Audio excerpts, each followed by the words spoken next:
नमस्कार बच्चों। कक्षा 12वीं हिंदी आरोह भाग 2 के सहर्ष स्वीकारा पाठ को पढ़ने के लिए इसके जो कवि हैं गजानन माधव मुक्तिबोध, आज हम उनके बारे में थोड़ा सा जानेंगे। हालांकि लेखक या कवि का परिचय प्रश्न पत्र में पूछा नहीं जाता है, पर फिर भी परिस्थिति को समझने के लिए और लेखक के जीवन को समझने के लिए और विषय वस्तु को और स्पष्ट करने के लिए उसकी जानकारी थोड़े होना आवश्यक है। इस पाठ में या इस लेखक के बारे में जो मुख्य बातें हैं उनको मैंने अंडरलाइन कर दिया है, आप उनको बिंदुओं के रूप में अपनी कॉपी में लिख लें। गजानन माधव मुक्तिबोध का जन्म 13 नवंबर सन 1917 श्योपुर ग्वालियर मध्य प्रदेश में हुआ और इनके पिता का नाम माधवराव था और माँ का नाम पार्वतीबाई था। ये आजीवन गरीब रहे। इनके जीवन को पढ़ने पर जो जानकारी मिलती है वो ये भी है कि ये अपनी तीसरी संतान थे परिवार में और इनके जन्म के समय दोनों जो पहले संतान थे वो मृत्यु को प्राप्त हो गए थे, इसलिए परिवार में इनको बहुत ज़्यादा प्यार मिला।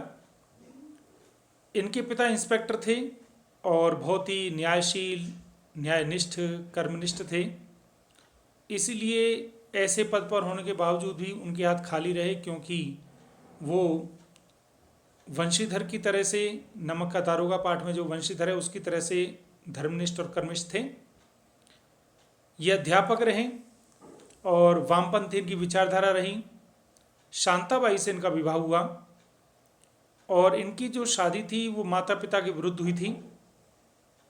एक जो अच्छा प्रकरण आता है वो ये है कि इनकी पत्नी और इनका आपस में विरोध था, क्योंकि ये लिखने पढ़ने में ही लगे रहते थे और उनकी पत्नी का ये मानना था कि कविता से ज़्यादा जीवन हमारा सुविधापूर्ण होना चाहिए, और जो कि इनके साथ संभव नहीं हो पा रहा था, इसलिए इनमें आपस में अनबन रहती थी।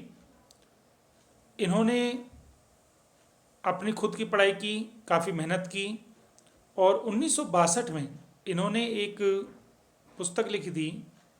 ये एक आलोचना है, देखिए नीचे आ रहा है इसमें, भारत इतिहास और संस्कृति। ये जब इन्होंने लिखी तो सरकार बहुत चौकन्नी हो गई और इन पर नज़र रखने लग गई। इनके जीवन में एक बहुत बड़ा प्रसंग ये आता है कि इनके जीते जी कोई भी स्वतंत्र काव्य रचना इनकी प्रकाशित नहीं हुई। ये कुछ बातें मैंने आपको बताने की कोशिश की है। इनकी प्रमुख रचनाएं में हालांकि कई हैं, पर जिनको मैंने बोल्ड किया है उनको मुख्य लिख लें। चाँद का मुंह टेढ़ा है, कामायनी एक पुनर्विचार, भारत इतिहास और संस्कृति। निधन इनका 11 सितंबर सन 1964 में नई दिल्ली में हुआ। इनकी जो मुख्य मान्यता है वो यह है जो इन दो पंक्तियों में आ रही है। हमारी हार का बदला चुकाने आएगा, संकल्प धर्मा चेतना का रक्त प्लावित स्वर, हमारे ही हृदय का गुप्त स्वर्णाक्षर प्रकट होकर विकट हो जाएगा। मतलब इनका इन पंक्तियों के माध्यम से इनका व्यक्तित्व निकल के आता है कि जब कोई चीज़ हमें हराएगी तो हमारे अंदर का जो संकल्प पूर्ण चेतना है वो जब विद्रोह के रूप में आएगी तो हमारे हृदय के अंदर जो गुप्त स्वर्णाक्षर हैं वो प्रकट होंगे और प्रकट होकर के उस परिवर्तन को कर देंगे। तो एक तरह से ये संकल्प वाली बात देखिए इनके अंदर आ रही है। इसलिए इन कवि के बारे में ये माना जाता है कि हार का बदला चुकाने वाले संकल्प धर्म कवि हैं ये। इनको संक्षेप में मुक्तिबोध भी कहा जाता है। इनका पूरा जीवन संघर्ष में बीता। इन्होंने 20 वर्ष की छोटी उम्र में बड़े नगर मिडिल स्कूल में मास्टरी की। तत्पश्चात सुजालपुर, उज्जैन, कोलकाता, इंदौर, मुंबई, बंगलौर, बनारस, जबलपुर, राजानाथगांव आदि स्थानों पर मास्टरी से लेकर के पत्रकारिता तक का काम किया। कुछ समय तक इन्होंने पाठ्य पुस्तकें भी लिखी। ये भारत इतिहास और संस्कृति की पाठ्य पुस्तक में ही लगा हुआ एक अंश था। छायावाद और स्वच्छंदतावादी कविता के बाद जब नई कविता आई तो मुक्तिबोध उसके अगुआ कवि में से एक थे। बच्चे, आप जानते हैं कि हिंदी में पहले आदिकाल था, फिर भक्ति काल था, फिर रीतिकाल और उसके बाद आधुनिक काल। हिंदी का जब एक कालक्रम बांटा जाता है तो आदिकाल 1075 से 1375 तक माना जाता है, और फिर 1375 से 1700 तक आपका भक्ति काल माना जाता है, और 1700 से 1900 तक का रीतिकाल माना जाता है, और 1900 के बाद जो हिंदी लिखी गई उसको आधुनिक काल माना जाता है। और उस आधुनिक काल को भी जो फिर बांटा गया, फिर पहले भारतेंदु ने काम किया, फिर द्विवेदी जी ने काम किया, तो भारतेंदु काल कहलाया, द्विवेदी काल कहलाया। फिर आपका छायावाद काल कहलाया, जिसमें सुमित्रानंदन पंत, सूर्यकांत त्रिपाठी निराला आए, महादेव वर्मा प्रसाद जी आए, और उसके बाद फिर प्रयोगवाद आया, जिसमें अज्ञे जी आए। फिर नई कविता आई, तो नई कविता के ये एक अगुआ कवियों में से थे, सबसे आगे की पंक्तियों में से थे। मराठी संरचना से प्रभावित लंबे वाक्यों ने उनकी कविता को आम पाठक के लिए कठिन बनाया। ये लंबी कविताएं ज़्यादा लिखते थे।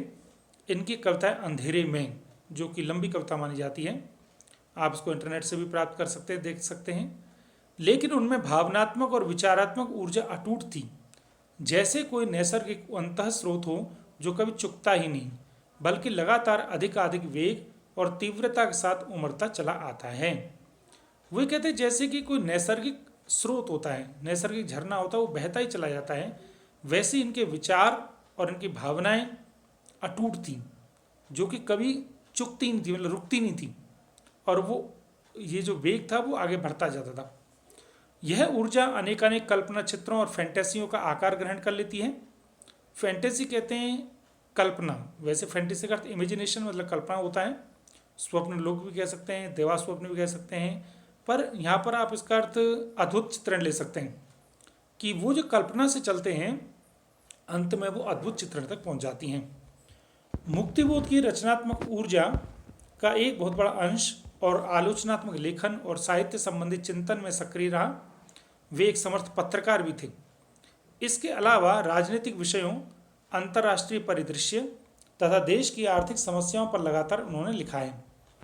इनके बारे में कवि शमशेर बहादुर सिंह जी ने क्या लिखा है कि इनकी कविताएं कैसी होती हैं, तो वो लिखते हैं कि अद्भुत संकेतों भरी, जिज्ञासाओं से अस्थिर, कभी दूर से शोर मचाती, कभी कानों में चुपचाप राज की बातें कहती चलती हैं।